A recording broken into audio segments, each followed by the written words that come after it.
On May 14, 1845, a respected physician arrived at a Louisiana plantation to deliver what he assumed would be another wealthy planter's grandchild. What he found instead was a woman barely 20 years old, pregnant with her fourth child in 5 years, each one fathered by a different slave selected by her own father.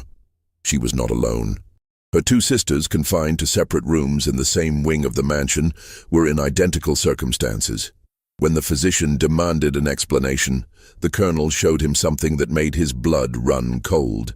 Leather-bound ledgers documenting 3 generations of controlled breeding, anthropometric measurements taken with calipers and rulers, and detailed genealogical charts mapping the bloodlines of his own family mixed systematically with those of his slaves.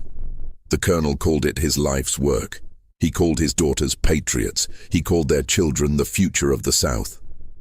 But the most disturbing revelation came when the physician realized that the colonel's daughters were not his biological children at all.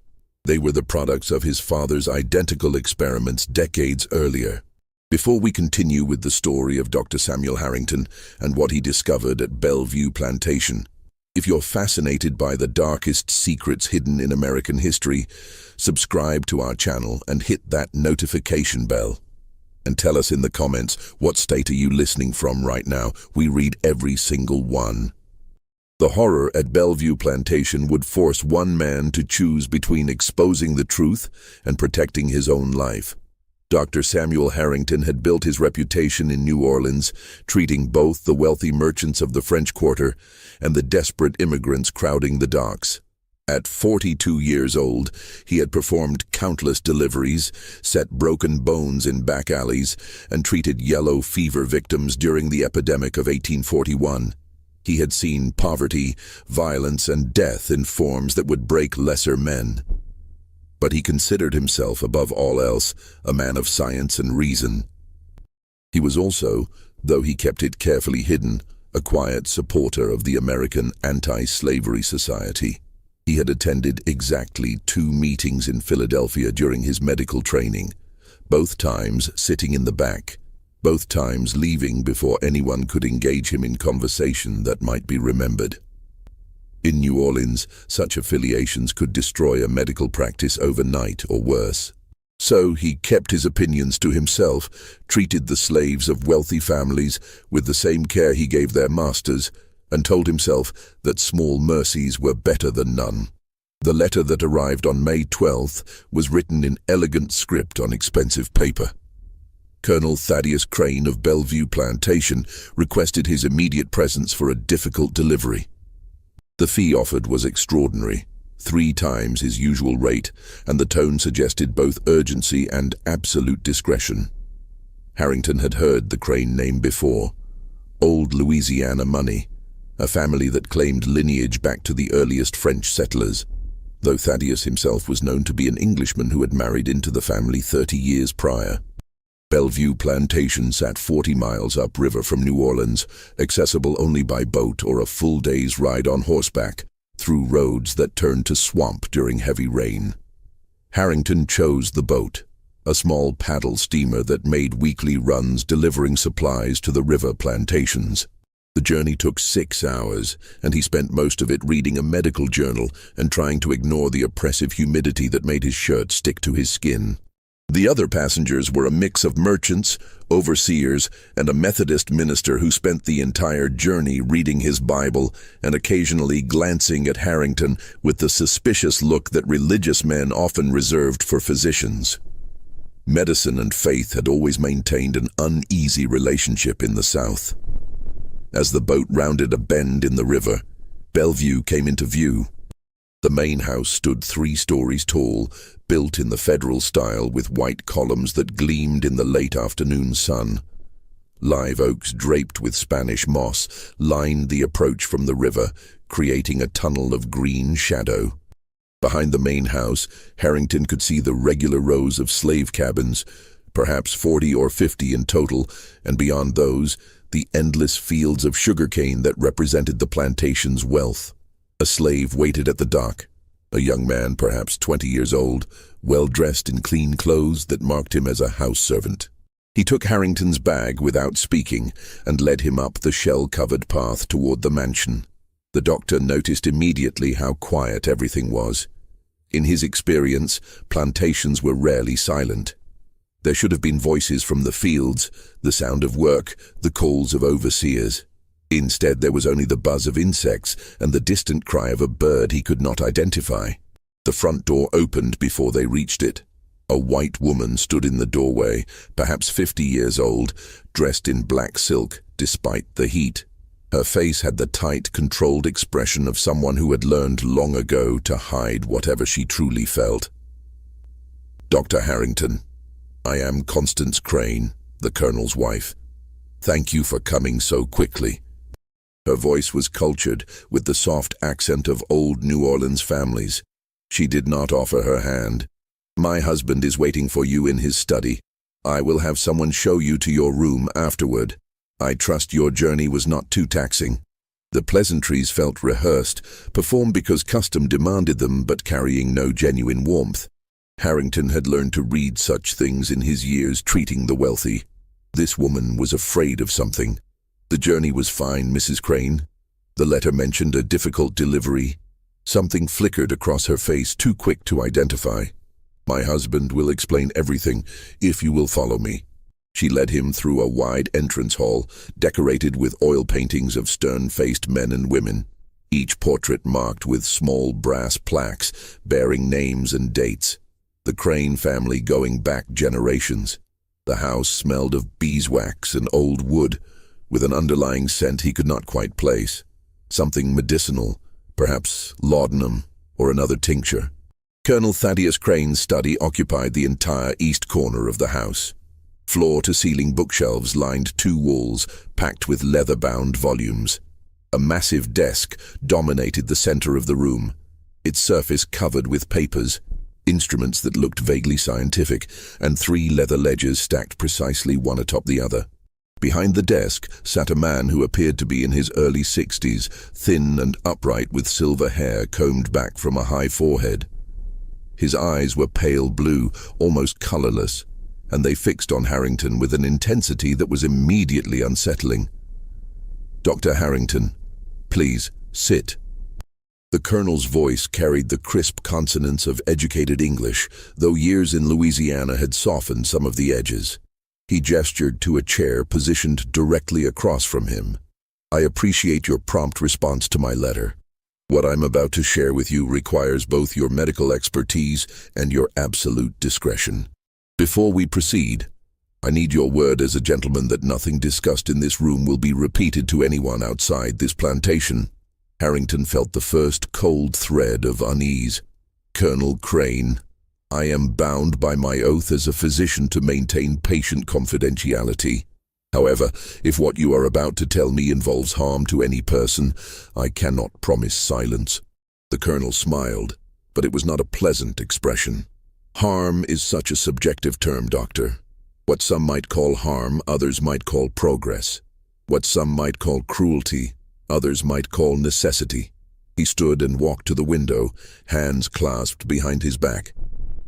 "Tell me, Dr. Harrington, what do you know of heredity, of the transmission of traits from parent to child?" "I know what any educated physician knows. Certain characteristics appear to run in families. Eye color, height, predisposition to certain ailments." "Precisely. And if such traits can be observed and documented, might they not also be controlled, selected for, enhanced through careful planning?" The Colonel turned back to face him. "For the past 50 years, my family has been conducting an experiment in selective breeding. Not with horses or cattle, Doctor, but with human beings." The room seemed to grow colder despite the heat. Harrington felt his stomach tighten. "I am not sure I understand what you mean." "Oh, I think you understand perfectly well." The Colonel returned to his desk and opened the first ledger. Even from across the desk, Harrington could see pages filled with cramped handwriting, diagrams, and what appeared to be family trees. "My father began this work in 1795.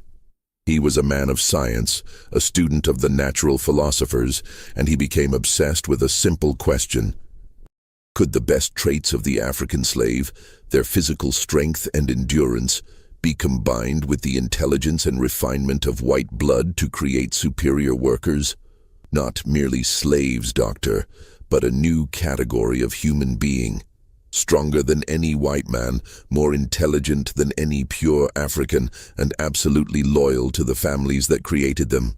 Harrington's mouth had gone dry. "That is not medicine, Colonel. That is an abomination." "Is it?" The Colonel's pale eyes gleamed. "We breed dogs for specific traits.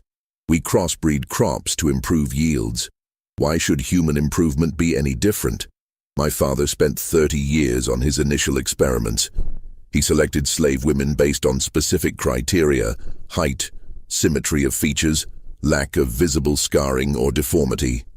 He then fathered children with these women and documented every aspect of their development. Physical measurements taken monthly, cognitive assessments, temperament evaluations, all recorded in these ledgers." He tapped the books on his desk with one finger. "The results were remarkable, Doctor. The offspring showed hybrid vigor. They were indeed stronger, more intelligent, more capable than either parent race. But my father discovered something else, something he had not anticipated. The most successful combinations came not from first-generation crossings, but from second and third generations, from taking the daughters of those unions and breeding them with carefully selected partners." Harrington stood abruptly. "I will have no part in this madness. I came here to deliver a child, not to participate in some twisted experiment." "Sit down, Doctor." The Colonel's voice turned cold. "You came here because I paid you to come. You will listen to what I have to say, and then you will perform your duties as a physician. The alternative is that you will not leave Bellevue Plantation alive. Do I make myself clear?" For a long moment the two men stared at each other. Harrington could feel his heart hammering against his ribs. He thought of the boat that had brought him, already continuing upriver. He thought of the 40 miles of swamp and plantation land between himself and New Orleans. He thought of the complete isolation of this place, the silence he had noticed when he arrived. Slowly he sat back down. A wise choice. The Colonel's tone softened slightly, taking on the quality of a lecturer addressing a student. "Now, as I was explaining, my father's work yielded fascinating results, but he made one critical error. He treated his experimental subjects as property, as slaves. This created resentment, attempts at escape, even one case of infanticide when a mother killed her own child rather than see it raised in bondage. My father died in 1823, and I inherited both his plantation and his research." He opened the second ledger. "I spent 5 years studying his notes, his failures and successes. And I realized that the problem was not with the science, but with the methodology. The women in the experiment had to be willing participants, or at least believe themselves to be. They had to see their children not as products of rape, but as legitimate heirs. So I devised a different approach." The Colonel turned the ledger around so Harrington could see. The page showed a detailed family tree, branches connecting names with careful notation of dates, physical characteristics, and something labeled cognitive rating. I needed to create a situation where white women of good breeding would willingly bear children with selected slaves. The solution was elegant in its simplicity. I would raise daughters, my own daughters, in complete isolation from the outside world. I would educate them, yes, but also condition them to believe that their highest purpose, their sacred duty, was to bear strong children for the future of the plantation. I would control every aspect of their lives, every thought, every belief, until the idea of refusing would be unthinkable. Harrington felt bile rising in his throat. "You are talking about your own children." "No, Doctor." The Colonel's smile returned. "I am talking about my father's children. The 3 young women currently in the East Wing were all born from my father's experiments. My role has been merely to continue the work, to raise them as a father would, and to guide them toward fulfilling their purpose. They call me father. They believe I am their father. But in truth, they are my half-sisters, the daughters my father produced in the final years of his life before his death. The implication crashed over Harrington like a physical wave. You are breeding your own half-sisters. I am continuing vital research, the colonel corrected, and the results have exceeded even my most optimistic predictions.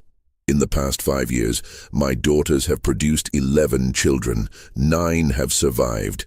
Each one is being raised with meticulous care, documented at every stage of development, and doctor, they are magnificent.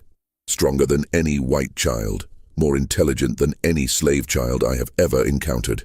They learn languages with ease. They display artistic talent. They are beautiful, every single one of them. He closed the ledger and fixed Harrington with those pale, cold eyes. But more importantly, they are mine. Born on this plantation, raised by my daughters who know no other life. They are absolutely loyal.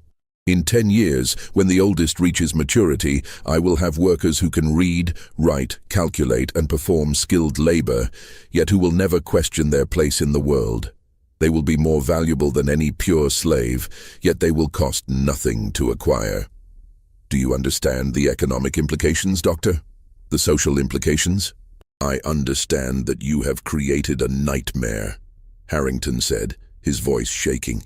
You have trapped 3 women in a cycle of forced pregnancy, producing children who will grow up as slaves, despite carrying your own blood. They carry my father's blood, not mine, the colonel said sharply, and they are not slaves. They will be freed upon reaching maturity, given papers, even a small sum of money. They will be free people of color, able to work as skilled laborers throughout the South. Some might even pass for white, allowing them to infiltrate society at levels impossible for ordinary freed slaves. The full scope of the horror was beginning to dawn on Harrington. You plan to place them in other families, in households, in businesses. I plan to create a network, the colonel said softly. Other planters have already expressed interest in my methods. 3 of my granddaughters, the ones with the lightest complexions, have already been placed in prominent families in New Orleans and Baton Rouge. Raised as orphaned relatives, adopted charity cases from distant cousins. No one questions their lineage. No one suspects. In 20 years, there could be hundreds like them throughout the South, in positions of trust, in positions of power, yet ultimately loyal to those who created them. Harrington felt as though the room was tilting. Why are you telling me this? Why bring me here? Because my eldest daughter is in her 8th month of pregnancy, and her previous deliveries have been increasingly difficult. I need a skilled physician to ensure both mother and child survive. You come with excellent recommendations, Dr. Harrington. And you come from New Orleans, far enough away that you have no connections to the local families, no one to whisper secrets to. The colonel leaned forward. You will deliver this child. You will ensure the health of my daughters, and you will say nothing to anyone about what you have learned here. In exchange, I will pay you handsomely and allow you to return to your practice in New Orleans. And if I refuse, then you will not leave Bellevue at all. Your body will be discovered weeks from now, another unfortunate victim of one of the many accidents that befall travelers in the Louisiana swamps. Tragic, but not uncommon. Do we have an understanding? The silence stretched between them. Outside, through the study window, Harrington could see the sun beginning to set, turning the river to gold. A beautiful evening in hell. Take me to the patient, he said finally. The colonel stood, satisfaction evident on his face. I knew you were a reasonable man, Dr. Harrington. Mrs. Crane will show you to the East Wing. I will join you shortly to make introductions. As Harrington followed Constance Crane through the mansion's corridors, his mind was racing. He had to find a way out of this. He had to expose what was happening here. But first, he had to survive long enough to leave the plantation alive. And he had to see for himself if the colonel's monstrous claims were actually true. What he found in the East Wing would prove that the truth was somehow even worse than he had imagined. The East Wing of Bellevue Plantation had been converted into what could only be described as a medicalized prison. The hallway was clean, almost sterile, with whitewashed walls and doors evenly spaced along its length. Each door had a small window set at eye level, covered from the inside with curtains. The air smelled of lavender water and something else, something clinical that reminded Harrington of the charity hospital in New Orleans. Constance Crane stopped at the first door. Her hand trembled slightly as she reached for the handle. "This is Eliza," she said quietly. "She is 22 years old. This will be her 4th child. You are aware of what is happening here," Harrington said. It was not a question. The older woman's jaw tightened. "I am aware that I am the Colonel's wife and that my duty is to manage his household. I am aware that there are aspects of my husband's work that I find deeply troubling, and I am aware that speaking such thoughts aloud would accomplish nothing except to make me complicit in ways I am not currently complicit."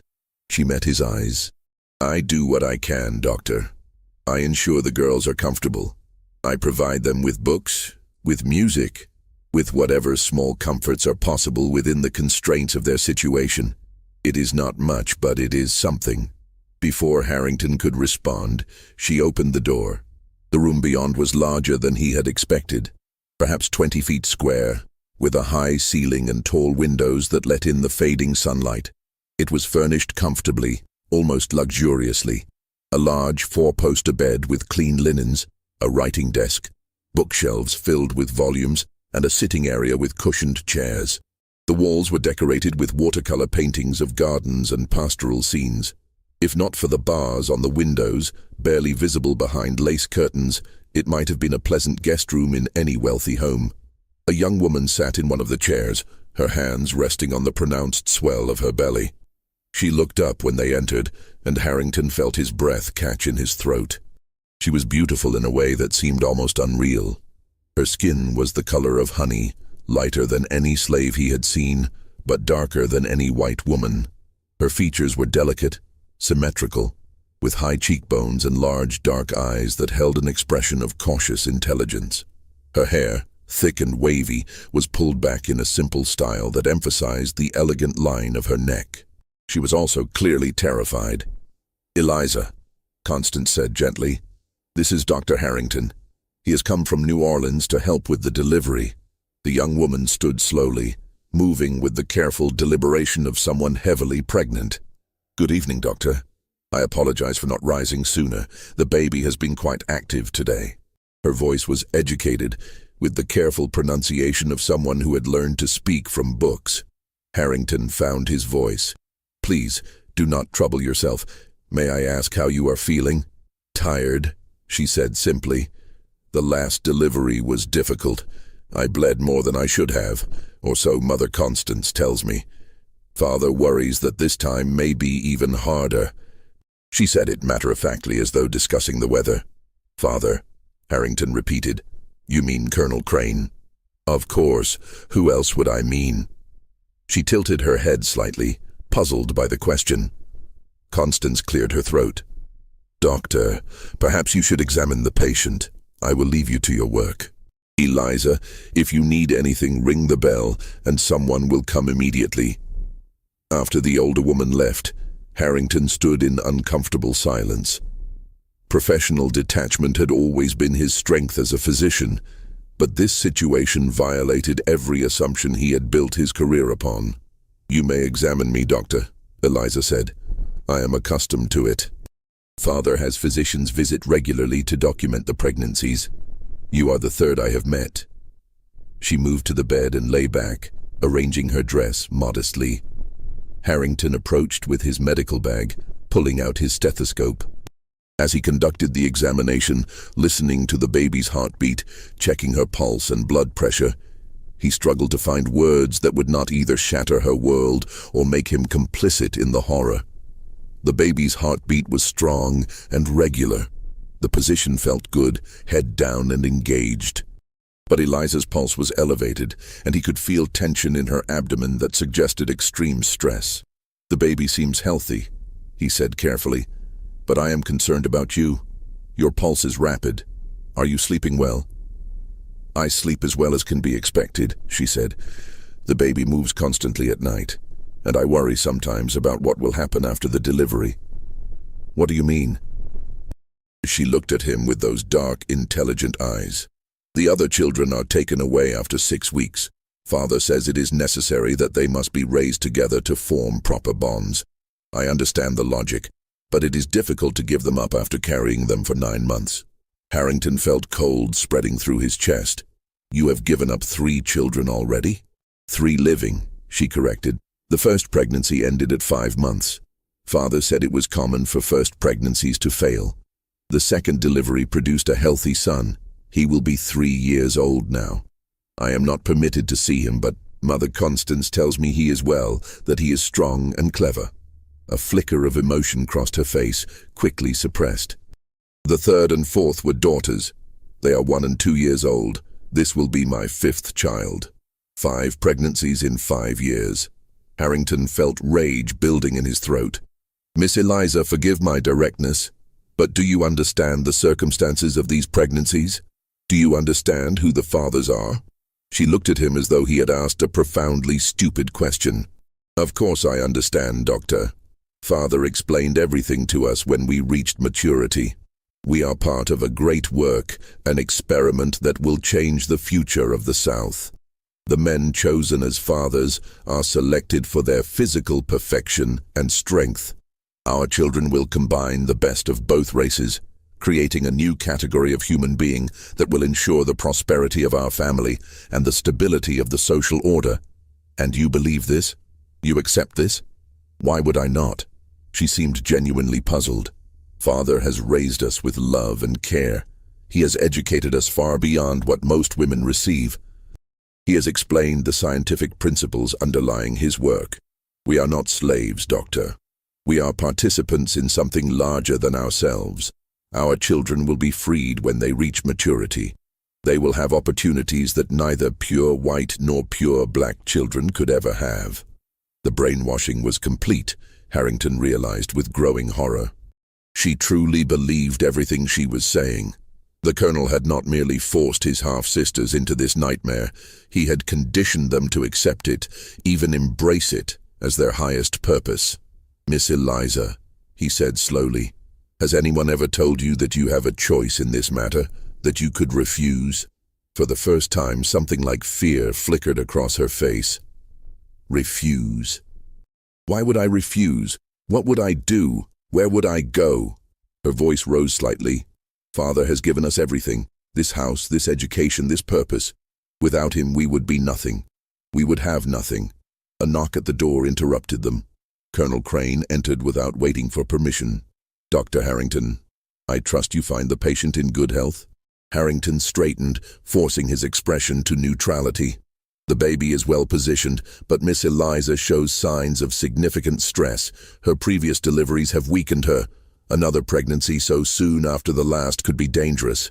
Noted, the colonel said dismissively. However, the breeding schedule cannot be interrupted. Once this child is delivered and she is recovered sufficiently, she will be paired with the next selected male. We have a timetable to maintain.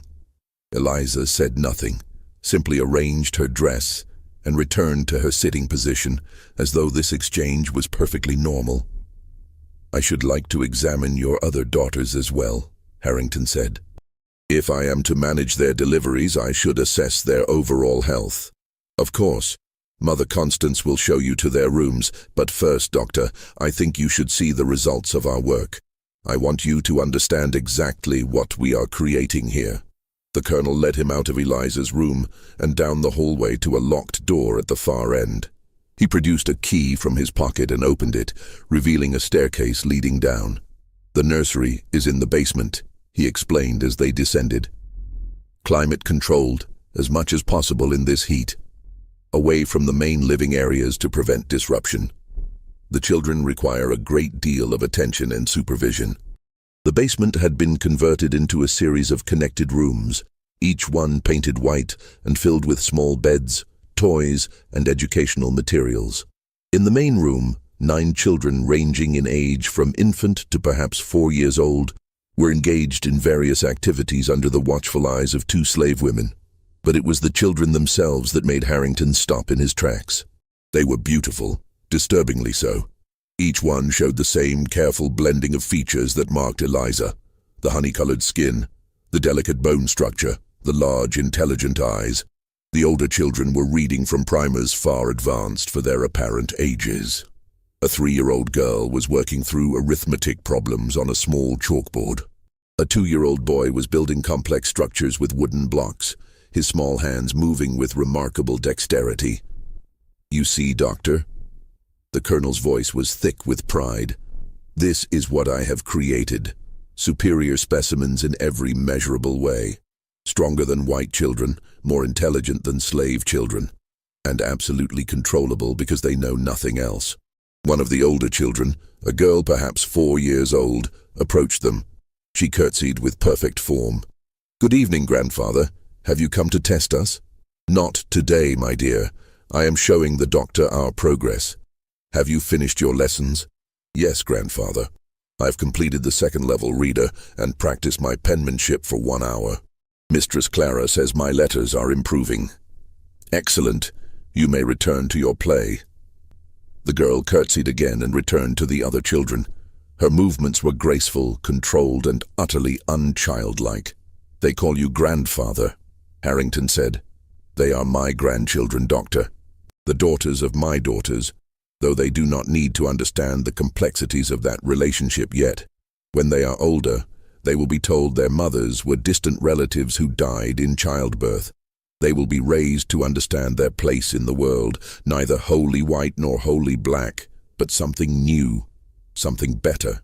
Harrington watched the children playing, their laughter sounding almost normal, except for the controlled, measured quality of it. They were being raised as specimens, as experiments, as products. Even their joy was managed and documented. "How many plantations are participating in this program?" he asked quietly. The colonel smiled. "Currently, 5, including Bellevue. But the number grows every year. Word spreads quietly among certain circles. Men of vision, Doctor. Men who understand that the future of the South depends not merely on maintaining the current social order, but on improving it, on creating a permanent underclass that is superior to current slaves yet still controllable, still dependent on their masters." "And the children who have been placed in white families?" 3 so far, all girls. The lightest skinned of the crop, those who can pass for white with only the slightest questions. They are being raised as orphaned relatives in prominent families in New Orleans, Baton Rouge, and Natchez. When they reach maturity, they will marry well, bringing our carefully cultivated bloodlines into the highest levels of society. Their children will be even lighter, even more acceptable. In 3 generations, Doctor, I will have succeeded in infiltrating the aristocracy of the entire Gulf Coast. The scope of it was staggering. Harrington felt as though he were falling into an abyss. "You plan to destroy the social order you claim to be protecting." "I plan to preserve it," the colonel corrected. "Slavery as it currently exists cannot last forever. The abolitionists grow stronger every year. War may even come, though I hope we can avoid such extremes. But when slavery ends, as it inevitably must, what then? How do we maintain the economic and social structure that has made the South wealthy? The answer is simple. We create a new category of human being, free in name, but bound by upbringing and circumstance to serve the families that created them, grateful for their position, incapable of imagining any other life." He gestured to the playing children. "These children will never rebel. They will never seek to rise above their station. They have been designed, Doctor, from conception to adulthood, to be perfect servants, perfect workers, and because they will be legally free, there will be no moral objection to their status. The North will have nothing to protest." Harrington closed his eyes, fighting the nausea rising in his throat. The colonel's plan was monstrous, but it was also frighteningly plausible. If this work continued, if other planters adopted the same methods, it could indeed reshape Southern society in ways that would persist for generations. "I should like to examine your other daughters now," he said, opening his eyes. "If I am to provide medical care, I need to assess all of my patients." The colonel studied him for a long moment, those pale eyes searching for any sign of weakness or defiance. Finally, he nodded. "Very well. But remember, Dr. Harrington, you are here as a physician, not as a judge. Your role is to ensure successful deliveries and healthy children, nothing more." As they climbed the stairs back to the main level, Harrington's mind was already working. He had to find a way to expose this horror. He had to find evidence that would convince the authorities in New Orleans to act, and he had to do it without getting himself killed in the process. The examination of the other two daughters revealed the same pattern. Caroline, age 20, had delivered 2 children and was currently 4 months pregnant with her third.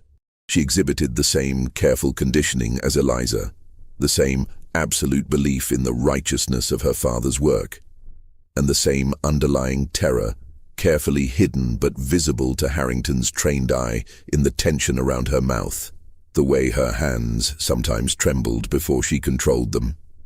The youngest daughter, Margaret, was 18 and pregnant for the first time. She was more nervous than her sisters, asking questions about the delivery process with an innocence that was heartbreaking. She had been educated to believe that bearing children for her father's experiments was her sacred duty, but she was still frightened of the pain and risk. Harrington found himself automatically offering reassurances, then hating himself for providing comfort that might make her more compliant. By the time he had examined all 3 women, darkness had fallen outside. Constance Crane showed him to a guest room on the 2nd floor, well away from the east wing. The room was comfortable with a bed, washstand, and a window that looked out over the darkened fields. The window, he noted, was not barred. He was not considered a prisoner, merely a guest who knew better than to leave. Dinner was brought to his room by a slave girl who would not meet his eyes. She set the tray down, curtsied, and left without speaking. The food was excellent. Plantation fare of roasted chicken, rice, and vegetables, but Harrington barely tasted it. His mind kept returning to those 9 children in the basement, playing under supervision, their entire lives mapped out before them. He considered his options. He could try to escape tonight, make his way through the fields to the river, attempt to flag down a passing boat. But the colonel would have anticipated that possibility. There would be overseers watching, dogs perhaps, and even if he made it back to New Orleans, who would believe him? Without evidence, without documents, it would be his word against that of a respected plantation owner. He needed the ledgers, the ones the colonel had shown him in the study, documenting 3 generations of forced breeding. With those books, he could prove everything. Medical details, names, dates, genealogical charts that would expose not just the colonel, but every planter involved in the conspiracy. The question was how to get them. A soft knock interrupted his thoughts. Harrington stood quickly, wondering if the colonel had decided to deal with him preemptively. Instead, when he opened the door, he found Constance Crane standing in the hallway, a candle in her hand. "May I come in, Doctor?" she whispered. "There is something you should know." He stepped aside, and she entered quickly, closing the door behind her. In the candlelight, she looked older than she had during the day. The lines around her eyes and mouth deepened by shadow, and Harrington thought, by years of carefully controlled horror. "Mrs. Crane, if you have come to ask me to keep silent about what is happening here, I have come to help you expose it," she interrupted. Her voice was steady, but her hands were shaking. "I have been a coward for 20 years, Dr. Harrington. I have told myself that there was nothing I could do, that speaking out would only result in my own destruction. I have hidden behind the excuse of providing small comforts to those girls, as though that somehow balanced the enormous wrong being perpetrated. But you are here, and you have seen everything, and I cannot remain silent any longer." Harrington felt hope stirring for the first time since arriving at Bellevue. "What do you propose?" "My husband keeps duplicate copies of his ledgers in a safe in his study. The original documents are too valuable to risk in a fire. The duplicates contain everything: the breeding records, The genealogical charts, correspondence with other planters, even financial records showing the sale and placement of children. She reached into her pocket and produced a small key. "This opens the safe. I know the location. I can get you inside the study after my husband has retired for the night." "Why are you doing this?" "If he discovers your involvement." "I know what my husband is capable of," she said quietly. "But I also know that I cannot live with this silence any longer. Those girls call me mother. They trust me, and I have betrayed that trust every single day by allowing this to continue." Harrington took the key. "When?" 2 hours after midnight. He takes laudanum to sleep. "I will unlock the study door and keep watch in the hallway. You will have perhaps 20 minutes before the household begins to stir. Can you copy the most important documents in that time?" "I can try." She nodded and turned to leave, then stopped at the door. "Dr. Harrington, there is something else you should know. The girls are not his half-sisters." That is what he tells himself, what he has written in those ledgers. "But I was married to his father. I know the truth. Those girls are products of the Colonel's own experiments, children he produced with slave women in his youth. He calls them his father's daughters to justify what he does to them, but they are his own children, his daughters, and he has been breeding them since they reached 15 years old." The revelation hit Harrington like a physical blow. The Colonel was not continuing his father's work. He had created the entire nightmare himself, then constructed an elaborate fiction to make it seem like inherited obligation rather than his own monstrous design. "My God," he whispered. "There is no God in this house," Constance said. "Only monsters and their victims. I will see you at 2 o'clock. The next hours crawled by with agonizing slowness. Harrington lay on his bed, fully dressed, watching the shadows shift across the ceiling as moonlight filtered through the window. Every sound made his heart race. Footsteps in the hallway, the creak of old wood settling, the distant call of an owl outside. At 10 minutes before 2, he rose and gathered what he needed. His medical bag, which contained paper and pencils for recording patient notes. The ledgers would be too large to steal in their entirety, but he could copy the most damning entries, the names and dates that would prove the conspiracy. The hallway was dark except for a single candle burning in a wall sconce near the stairs. Harrington made his way carefully toward the study, his footsteps muffled by the thick carpet runner. Constance had said she would unlock the door, but as he approached, he saw it was already slightly ajar, a sliver of darkness beyond. He pushed it open slowly. The study was pitch black, the heavy curtains drawn over the windows. He had brought no light, fearing it might be visible from outside. Instead, he felt his way to the desk, his hands trembling as they searched for the ledgers that had been stacked there earlier. They were gone. Panic flooded through him. Had the Colonel moved them, hidden them somewhere else? He fumbled across the desk's surface, feeling papers, instruments, and inkwell, but no leather-bound books. "Looking for these, Doctor?" The voice came from the darkness near the window. A match flared, and Colonel Crane lit an oil lamp on the side table. The warm glow revealed him sitting in a leather chair, the 3 ledgers stacked on his lap, a pistol resting on the arm of the chair. "My wife has many admirable qualities," the Colonel said calmly, "but deception has never been one of them. She has been agitated all evening, jumping at shadows, unable to meet my eyes. When she claimed to have a headache and retired early, I knew something was amiss. The study seemed the most logical target, so I decided to wait and see if my suspicions were correct." Harrington's mouth had gone dry. "Where is Mrs. Crane?" "Locked in her chambers, unharmed. I do not hurt my wife, Doctor. I am not a savage. But I cannot allow her misguided conscience to interfere with my life's work." He set the ledgers aside and lifted the pistol, though he did not point it directly at Harrington. "The question now is what to do with you. I had hoped we could reach a professional understanding. You would provide medical care, I would pay you generously, and we would part as gentlemen. But it seems you are determined to make this difficult.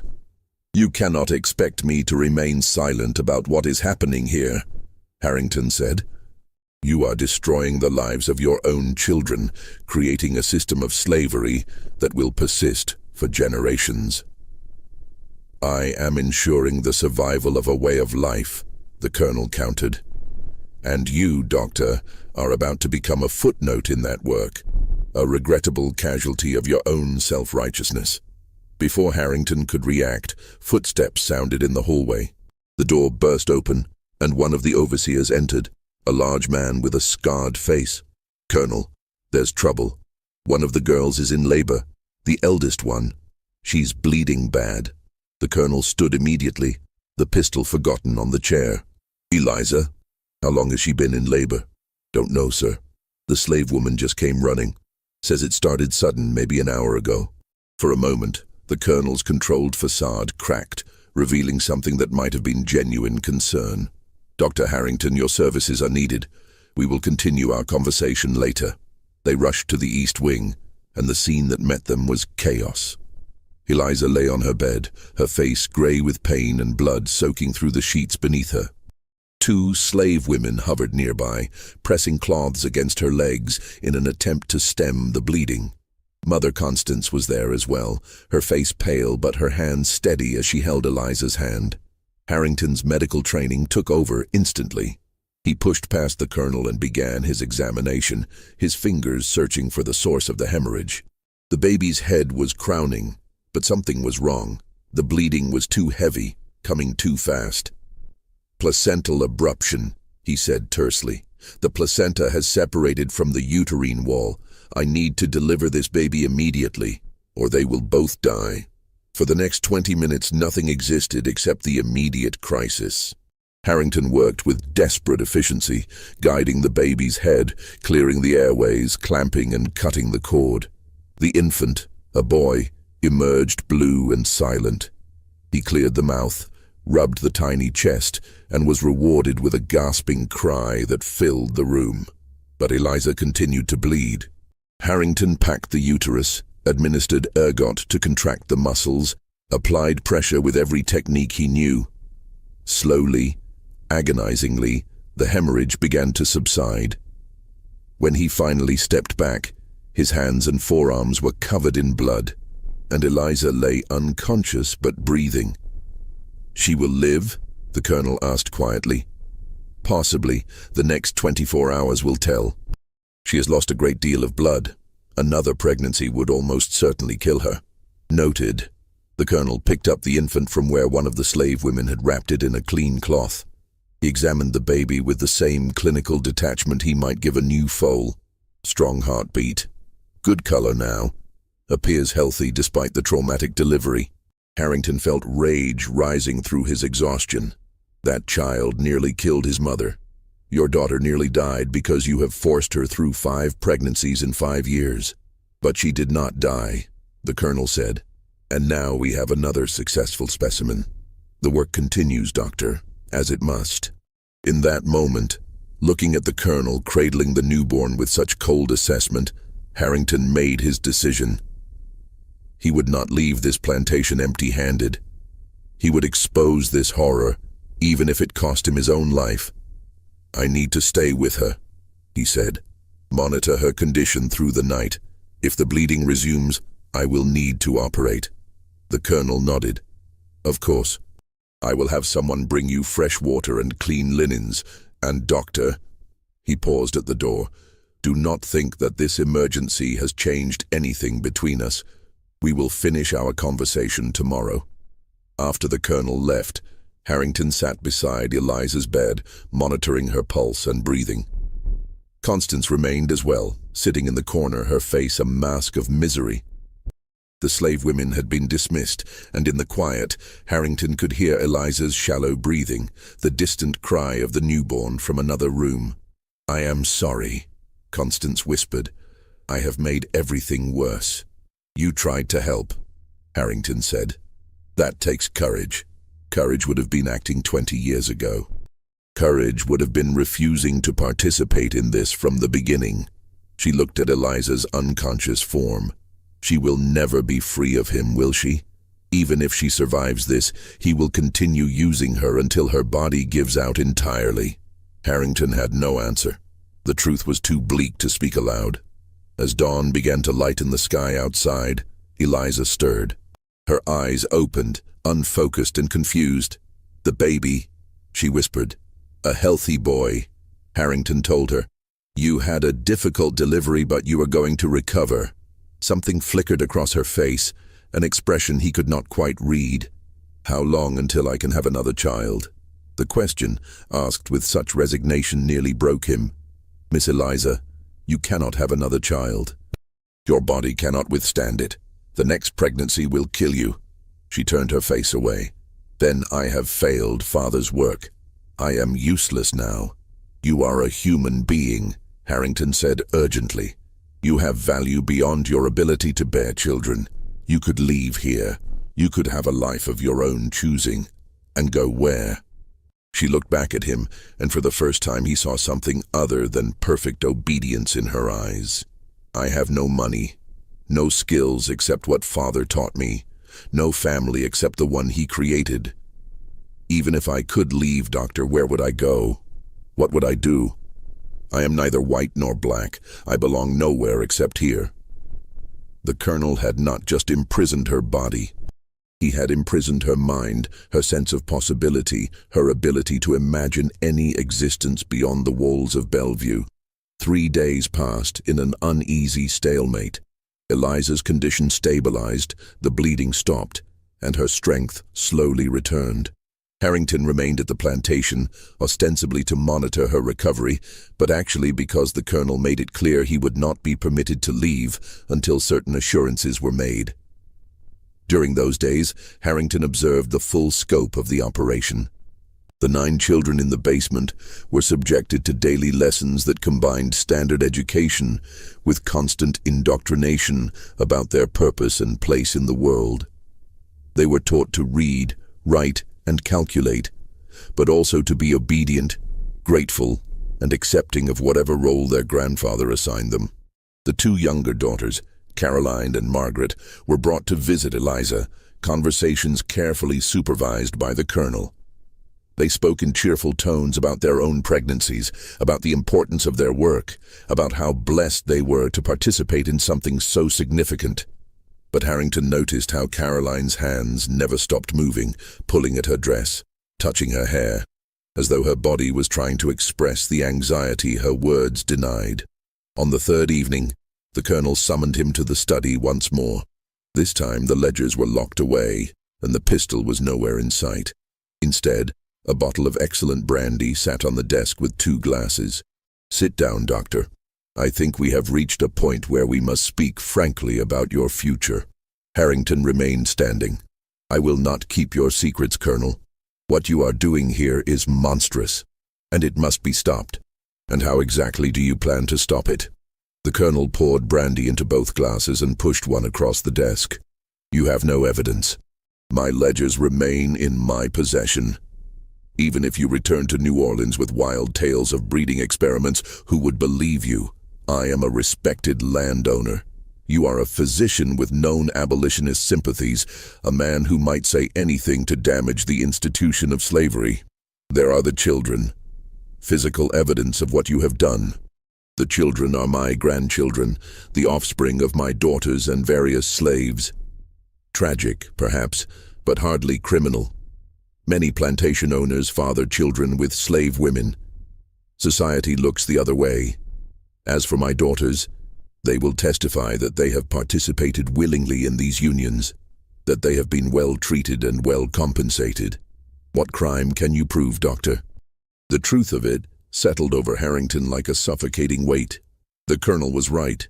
Without the ledgers, without documentation of the multi-generational conspiracy, it would be impossible to prove anything beyond the common exploitation that occurred on plantations throughout the South.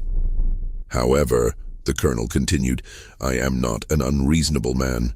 You have skills I value.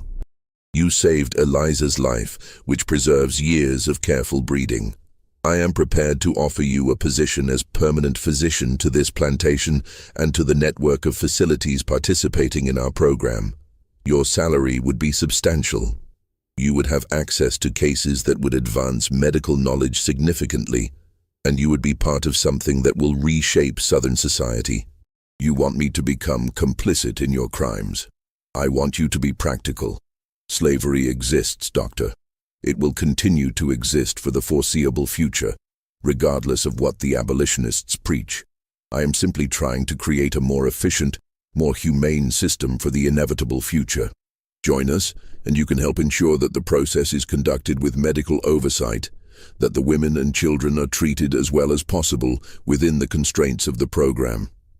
It was a devil's bargain, and they both knew it. Accept, and Harrington would have comfort, wealth, and the ability to provide some small mercies to the victims. Refuse, and he would be killed, buried in the swamps, and replaced with a physician more amenable to moral compromise. I need time to consider, Harrington said finally. You have until tomorrow evening. Give me your answer then. The colonel stood, indicating the meeting was over. In the meantime, you are free to move about the plantation. Speak with whomever you wish. Perhaps a fuller understanding of our work will help you make the right decision. That night, Harrington lay awake trying to find a solution that did not exist.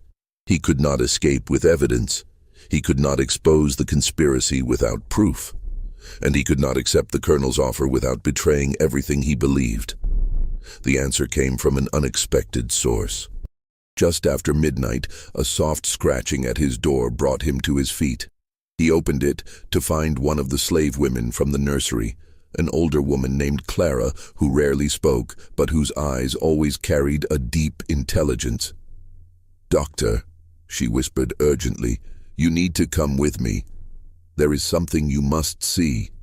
She led him not to the east wing or the basement nursery, but out through the kitchen and across the dark grounds toward a small structure he had not noticed before, half hidden by live oaks draped with Spanish moss. As they approached, he realized it was an old cemetery, overgrown and neglected. Clara pushed open the rusted iron gate and led him to the back corner, where a series of small headstones marked graves barely 3 feet long. She knelt beside one and cleared away the weeds, revealing an inscription. "Infant Crane, died April 1834, aged 3 months. "There are 17 buried here," Clara said quietly. "Babies born in the first years of the colonel's work. Babies with defects, or the wrong color skin, or behavioral problems that suggested they would not be controllable. He called them failures, mistakes in the breeding program that needed to be corrected." Harrington felt his blood turn to ice. He killed his own grandchildren. "Not all of them died naturally, Doctor. Some were smothered in their sleep. Some were given medicine that stopped their hearts. I know because I was there. I helped bury them, and I have kept count of every single one." She reached into her apron and pulled out a small book, its pages covered with careful handwriting. "I have written down every birth, every death, every child that passed through this place in the last 15 years, names, dates, descriptions. Everything the colonel records in his ledgers I have recorded here. Why are you showing me this? Because you are the first person to come to this plantation who saw what was happening and was horrified by it, because I have been waiting 15 years for someone who might have the power to stop this. And because if you take his offer tomorrow, if you become part of this system, then there is no hope left for any of us." She pressed the book into his hands. "Take this. Get it to someone who can help. Someone who will believe you. I do not care what happens to me. I am an old woman, and I have lived too long with these secrets already. But those girls upstairs, those children in the basement, they deserve a chance at a different life." Harrington looked down at the small book in his hands. It was evidence. Real, documented evidence that could corroborate his testimony. The graves were evidence. The bodies of murdered infants, if they could be exhumed and examined. How do I get off this plantation alive? There is a boat that comes every Thursday to deliver supplies. Tomorrow is Thursday. The boat docks at dawn, unloads for 2 hours, then continues upriver. If you can get to the dock, if you can convince the captain to take you, you might escape before the colonel realizes you are gone. He will know I spoke with you. He will punish you." Clara smiled, and it was a terrible expression. "Doctor, I have been a slave for 63 years. I have survived things that would break most people. Let me do this one good thing before I die. Let me help you stop this." The next morning, as the sky was just beginning to lighten, Harrington made his way toward the river dock. He carried only his medical bag and Clara's book, hidden in an interior pocket. The plantation was quiet, the slaves not yet called to the fields, the overseer's shack still dark. The supply boat was already there, a modest paddle-wheeler with peeling paint, and a captain who looked like he had been working the river for 40 years. Harrington approached quickly, his heart pounding. "I need passage to New Orleans. Immediately. I will pay whatever you ask." The captain looked him up and down, taking in his disheveled appearance, the desperation in his voice. "You running from something?" "I am a physician. I was hired to attend a difficult birth. Now I am being held here against my will. Please, I must get back to the city." The captain spat tobacco juice over the rail. "That plantation has a bad reputation on the river. Strange things happen there. People go in and don't come out. I don't ask questions, and I don't want trouble. But I will take you for $5 cash." Harrington pulled out his wallet and paid without hesitation. As he climbed aboard, he looked back at the plantation house, its white columns gleaming in the dawn light. Somewhere in that beautiful, terrible place, 3 young women were waking to another day of imprisonment. 9 children were beginning lessons in obedience, and a colonel was documenting his monstrous work with scientific precision. The boat pulled away from the dock, its paddle wheel churning the brown water of the Mississippi. Harrington allowed himself one moment of relief. He had escaped. He had evidence. Now he needed to find someone who would listen, someone with the power to act. What he did not know was that his escape had already been discovered, and that the colonel's reach extended far beyond the boundaries of Bellevue Plantation. The 6-hour boat journey back to New Orleans gave Harrington time to read Clara's book in detail. What he found was worse than he had imagined. The dates and names documented a systematic program of infanticide that spanned more than a decade. Babies born with darker skin than desired. Infants who cried too much, who seemed too willful, who failed to meet the colonel's exacting standards. All of them dead before their first birthday, their graves hidden in that overgrown cemetery. But Clara had documented more than just deaths. She had recorded the names of the men who visited Bellevue to discuss the colonel's methods. Plantation owners from across Louisiana, Mississippi, and Alabama. A state senator from Baton Rouge, a federal judge from New Orleans, a banker who controlled half the credit in the region. The conspiracy was even larger than the colonel had suggested. When the boat finally docked in New Orleans, Harrington went straight to the office of the district attorney, a man named James Whitfield, who had a reputation for integrity. But when he requested an urgent meeting, he was told that Whitfield was unavailable, out of the city on business, not expected back for a week. Frustrated, Harrington tried the police. The chief of police listened to his story with an increasingly skeptical expression, then asked to see his evidence. When Harrington produced Clara's book, the chief flipped through it and shook his head. "This is the journal of a slave. It would not be admissible in any court in Louisiana. Slaves cannot testify against white men, doctor. You must know that. But the graves, on private property. I would need a warrant to search Bellevue Plantation, and no judge will issue one based on accusations from an abolitionist physician and notes written by a slave." The chief closed the book and pushed it back across the desk. "My advice, Dr. Harrington, is to let this go. You do not want to make an enemy of Colonel Crane." The door to the chief's office opened, and a man Harrington had never seen before entered without knocking. He was perhaps 50, impeccably dressed with the confident bearing of someone accustomed to power. "Chief, if you will excuse us, I would like a word with Dr. Harrington in private." The chief stood immediately, gathering his papers. "Of course, Judge Cartwright. The office is yours." Judge Cartwright. The name was in Clara's book. A visitor to Bellevue in June 1843 and again in September 1844. Harrington felt his stomach drop. After the chief left, Judge Cartwright sat in his chair and steepled his fingers, studying Harrington with cold eyes. "You have caused quite a bit of trouble, Doctor. Colonel Crane sent word this morning that his physician had absconded with stolen property. He is naturally quite concerned. The property in question documents multiple murders."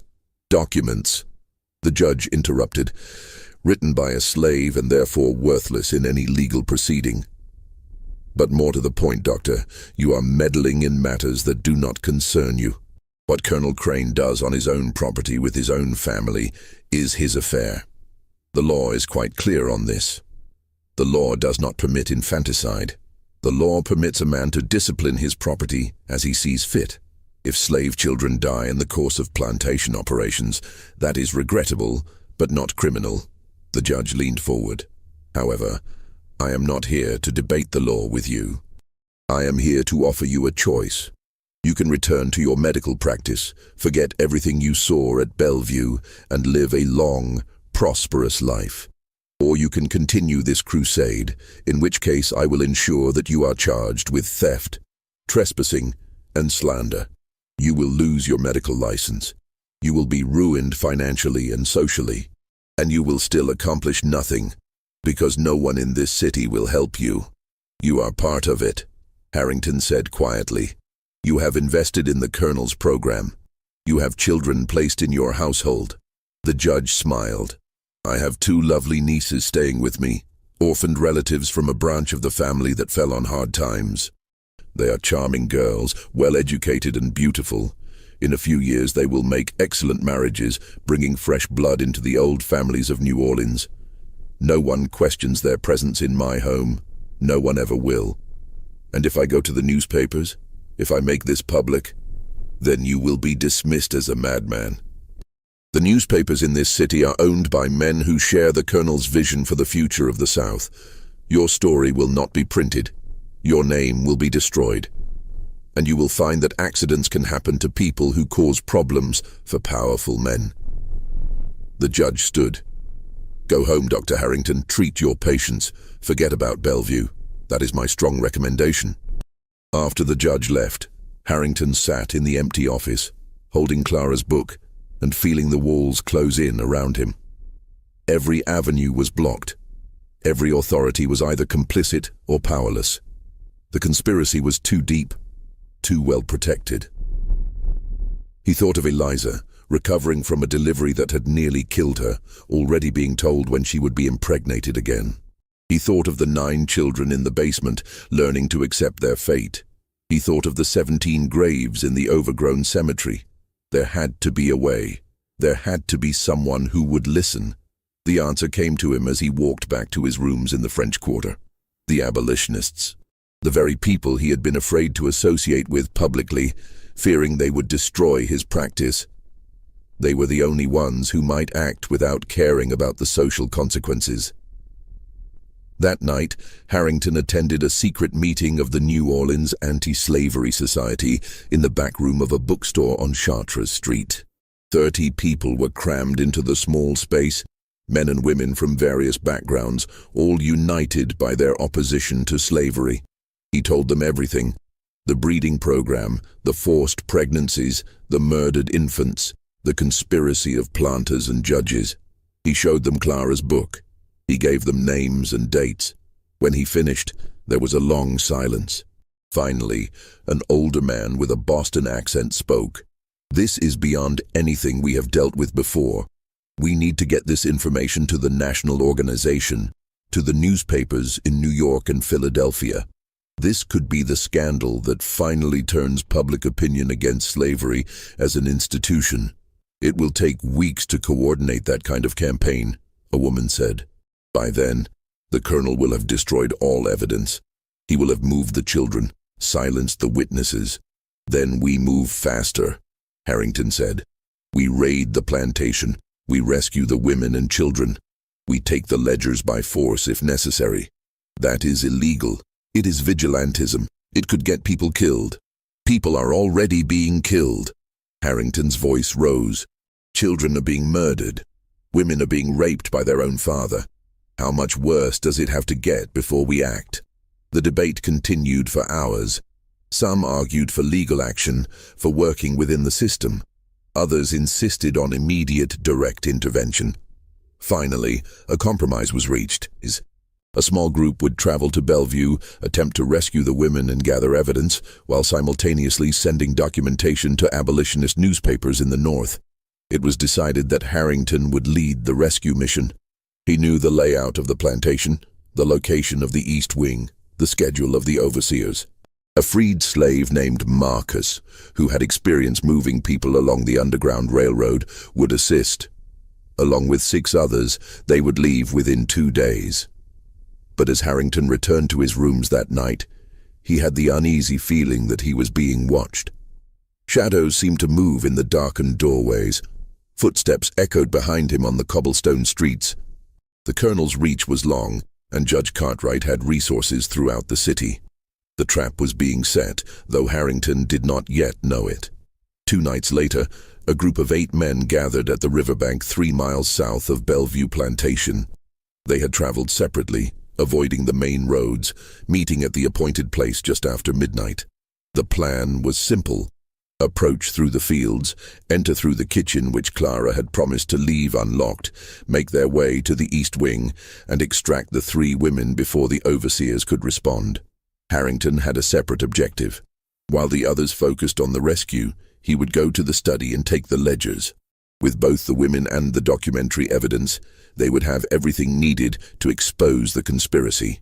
The night was humid and moonless, perfect for their purpose. They moved through the sugarcane fields in single file, guided by Marcus, who seemed able to navigate in complete darkness. The plantation house loomed ahead, most of its windows dark except for a few lights on the ground floor. As they approached the kitchen door, Harrington felt a moment of deep unease. Everything was too quiet. No dogs barked, no watchman called out. It felt like walking into a trap. The door was unlocked, as promised. They filed inside, water dripping from their clothes after wading through the irrigation ditches. The kitchen was dark and empty. So far, so good. They split into 2 groups. Marcus and 4 others headed toward the East Wing. Harrington and 2 companions made their way toward the study. The hallways were silent, their footsteps muffled by carpet runners. The study door was closed but not locked. Harrington pushed it open slowly, expecting darkness. Instead, lamps were lit, and Colonel Crane sat behind his desk exactly as he had 3 nights before, the ledgers stacked in front of him. "Good evening, Dr. Harrington. I have been expecting you." Before Harrington could react, armed men emerged from the shadows. 4 overseers, each carrying rifles, blocked every exit. The 2 men with Harrington were seized immediately, disarmed and forced to their knees. "Did you really think I would not anticipate this?" the colonel asked mildly. "Judge Cartwright warned me that you had contacted the abolitionists. We have had people watching you since you returned to New Orleans. Your clumsy conspiracy has been transparent from the beginning." "Where are the others?" Harrington demanded. "What have you done to them? Your friends are being detained in the East Wing. They will join you shortly. No one has been harmed, though that may change depending on how cooperative you are willing to be." The colonel stood and walked around the desk. "You have forced my hand, Doctor. I had hoped we could reach an understanding that you would see reason. Instead, you have chosen to become a threat to everything I have built. You cannot kill all of us. 8 people missing will raise questions. 8 abolitionists who attempted an illegal raid on a private plantation, who were caught in the act and died when they resisted arrest? I assure you, Doctor, no questions will be raised. The local authorities are well compensated to look the other way. Your bodies will be buried in the swamps, and within a week, no one will remember your names." The door opened, and the rest of Harrington's group was marched in at gunpoint. Marcus had blood running down his face from a blow to the head. The others looked terrified but unharmed. "Now then," the colonel said, "before we conclude this unpleasant business, I'm curious about one thing. How did you get the slave woman's book? Clara claims she has no idea how it disappeared from her possession." "I took it," Harrington said. "She had nothing to do with my escape." "Doctor, please, do not insult my intelligence. Clara has been troublesome for years, watching everything, recording details. I have known about her journal for quite some time. I allowed her to keep it because it amused me, because I thought a slave's testimony was worthless in any case. But now she has betrayed my trust, and there must be consequences. He nodded to one of the overseers. Bring the old woman. Minutes later, Clara was dragged into the study. Her face was bruised, her clothing torn. But her eyes were clear and defiant as she looked at the colonel. You have been a thorn in my side for 15 years, the colonel said to her. You have documented my work, judged me, condemned me with your self-righteous silence. Did you think your little book would make a difference? Did you think anyone would care about the observations of an old slave? I think, Clara said clearly, that you are a monster who will burn in hell for what you have done. And I think that one day, whether I live to see it or not, the truth about this place will destroy everything you have built. The colonel struck her across the face, a vicious blow that sent her sprawling to the floor. The truth is what I say it is. The truth is that I have created a system that will reshape the South, that will ensure our prosperity for generations. Your opinion, your book, your testimony means nothing. He turned to the overseers. Take them all to the old tobacco barn, lock them inside, at dawn burn it to the ground. Make it look like they were hiding there and the fire started accidentally. Anyone who investigates will find the charred remains of abolitionists who died attempting their raid. As the overseers began to herd the prisoners toward the door, something happened that no one had anticipated. Eliza appeared in the doorway of the study. She was wearing a nightgown, her face still pale from her recent delivery, one hand braced against the doorframe for support.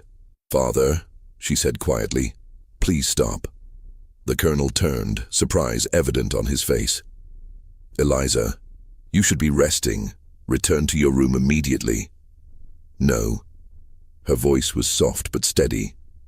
I have listened to everything. I heard what these men came to do. I heard what you plan to do to them. And I understand now what I have refused to understand for 22 years. She walked into the room, moving slowly but with determination. You told us we were participants in great work. You told us we were blessed, chosen, special. You told us our children would be free and prosperous. But it was all lies, wasn't it, Father? We are not your daughters. We are your prisoners. Our children are not your grandchildren. They are your property.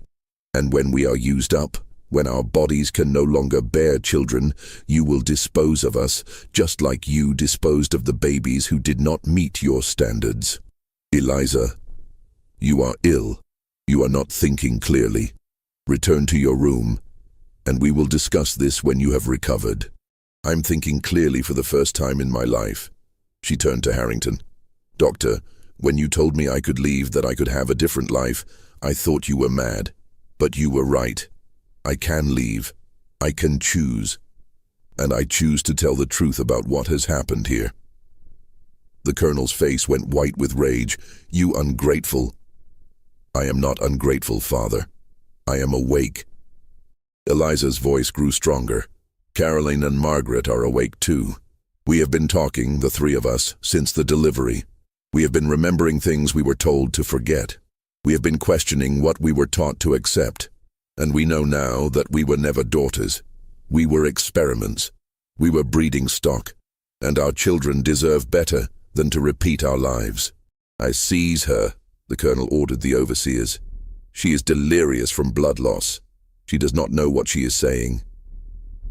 But the overseers hesitated. Something had shifted in the room, a change in the balance of power so subtle that it could barely be named. Eliza's simple act of defiance had cracked the colonel's absolute authority. In that moment of hesitation, Marcus moved. Despite his injury, he lunged at the nearest overseer, grappling for the rifle.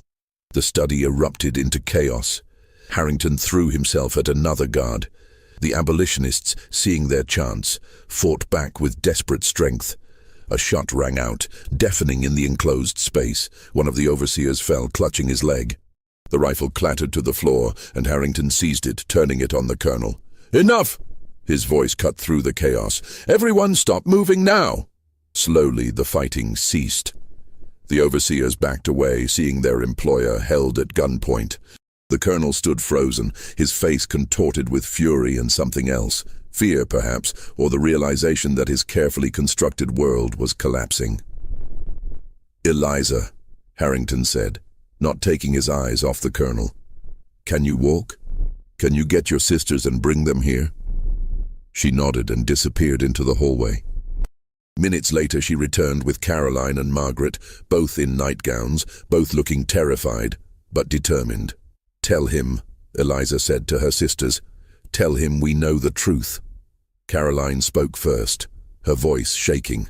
"We found Mother Constance's diary last week, hidden in her room. She wrote everything, how we were really born, who our real mother was, what Father did to her. We know we are not his daughters. We know our children are products of rape," Margaret added, "and we know about the babies in the cemetery, the ones who were killed because they were not perfect enough. We counted 17 graves, Father, 17 of our own children murdered." The colonel's composure finally shattered. "You understand nothing. I gave you everything, education, comfort, purpose. I could have treated you as slaves, but instead I raised you as daughters. I gave your children a future they could never have had otherwise." "You gave us a prison," Eliza said quietly, "and you called it love." Harrington kept the rifle trained on the colonel as Marcus began binding the overseers with rope from the barn.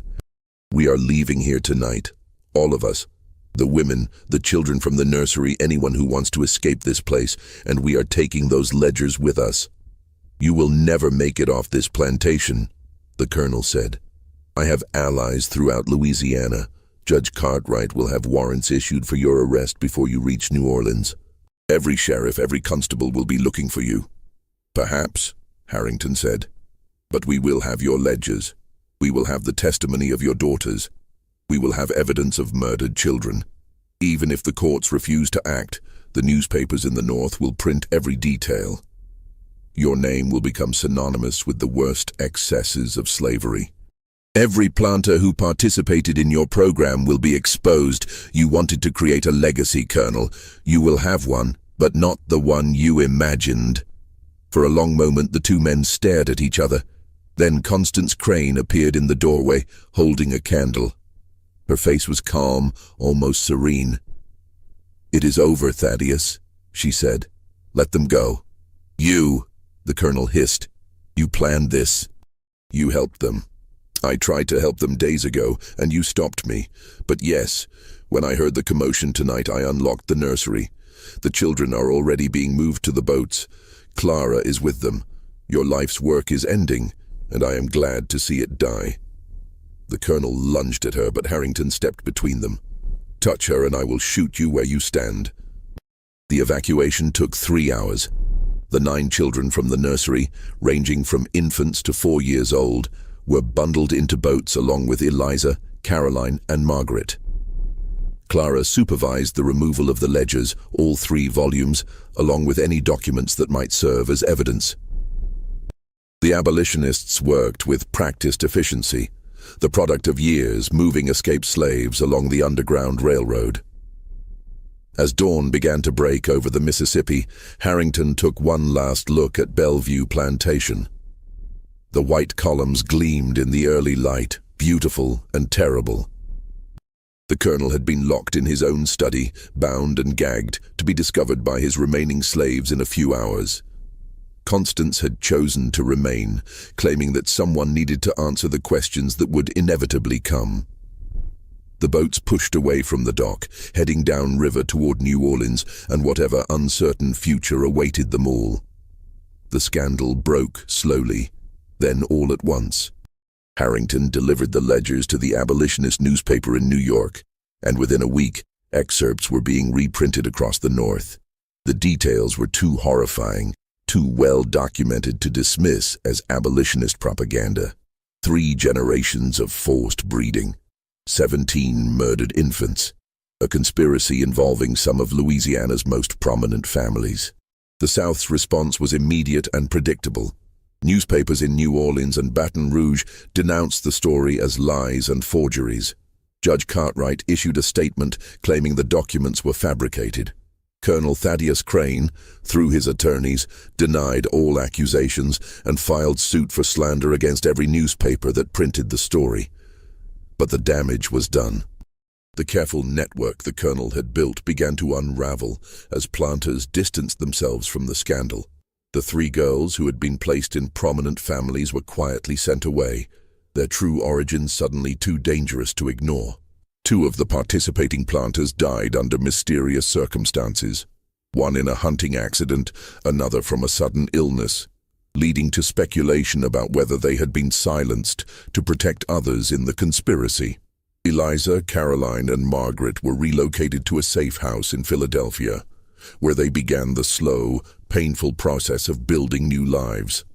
The Abolitionist Society provided financial support and education. The 9 children were placed in various homes throughout Pennsylvania and New York, given new names, new identities, a chance to grow up free from the legacy of Bellevue. Clara lived only 6 months after the escape. She died peacefully in her sleep in a small house provided by the abolitionists, satisfied that her testimony had finally been heard. Her journal, along with the colonel's ledgers, was eventually donated to the American Anti-Slavery Society, where it remained in their archives as evidence of slavery's worst capabilities. Dr. Samuel Harrington never returned to Louisiana. His medical license was revoked by the Louisiana Medical Board, and criminal charges were filed against him for theft and conspiracy. He remained in Philadelphia, working in charity hospitals and continuing to provide medical care to escaped slaves moving through the Underground Railroad. He never married, never fully recovered from what he had witnessed at Bellevue, but he continued working until his death in 1867, 2 years after slavery was finally abolished. Colonel Thaddeus Crane was never formally charged with any crime. Louisiana authorities declined to investigate, claiming lack of jurisdiction and insufficient evidence. He lived at Bellevue until his death in 1852, a broken man whose legacy had turned to ashes. The plantation was sold after his death, divided into smaller parcels. The mansion eventually abandoned and left to decay. By the turn of the century, nothing remained but ruins slowly being reclaimed by the swamp. Constance Crane left Louisiana shortly after the scandal broke. She returned to her family in New Orleans, where she lived quietly until her death in 1859. In her will, she left a substantial sum to the Pennsylvania Abolition Society, along with a letter apologizing for her years of silence and complicity. The letter was never published, but it remained in the Society's files, a testament to the price of moral cowardice. The 3 daughters rebuilt their lives slowly. Eliza married a schoolteacher in 1848 and had 2 more children, both raised in freedom with full knowledge of their mother's history. She lived until 1891, long enough to see her grandchildren attend university. Caroline became a teacher herself, working in schools for freed slaves after the Civil War.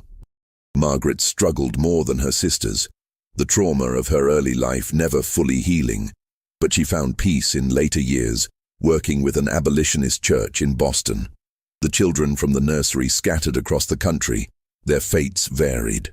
Some thrived, others struggled with the psychological scars of their early conditioning. A few, when they reached adulthood, attempted to find the graves of siblings they barely remembered, traveling to Louisiana only to discover that the cemetery at Bellevue had been plowed under, the headstones destroyed, the bodies relocated to an unmarked mass grave when the property was sold. The story of Bellevue Plantation faded from public memory after the Civil War, buried beneath the larger horrors of the conflict and Reconstruction. The ledgers remained in archives, occasionally examined by historians, but never widely publicized. The full scope of the colonel's conspiracy, the number of participating planters, the extent of the network, the fate of all the children produced by the program, was never fully uncovered. In 1923, a researcher going through old abolitionist records discovered Clara's journal and the colonel's ledgers. She attempted to write a comprehensive history of the Bellevue breeding program, but publishers rejected the manuscript as too disturbing, too controversial. The documents returned to the archives, where they remained largely forgotten for another 70 years. Today, Bellevue Plantation exists only as a footnote in histories of slavery, a cautionary tale about the extremes to which human beings will go in pursuit of power and control. The land where the mansion once stood is now part of a wildlife preserve. Spanish moss still hangs from the live oaks. The river still flows past the place where the dock used to be. And somewhere beneath the undergrowth, 17 small graves remain unmarked and unremembered. What do you think of this story?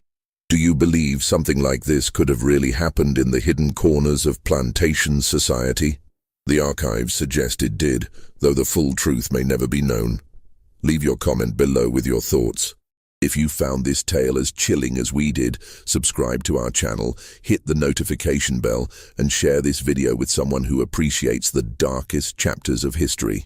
The past has many secrets still waiting to be uncovered, and we will continue bringing them to light, one story at a time. See you in the next video.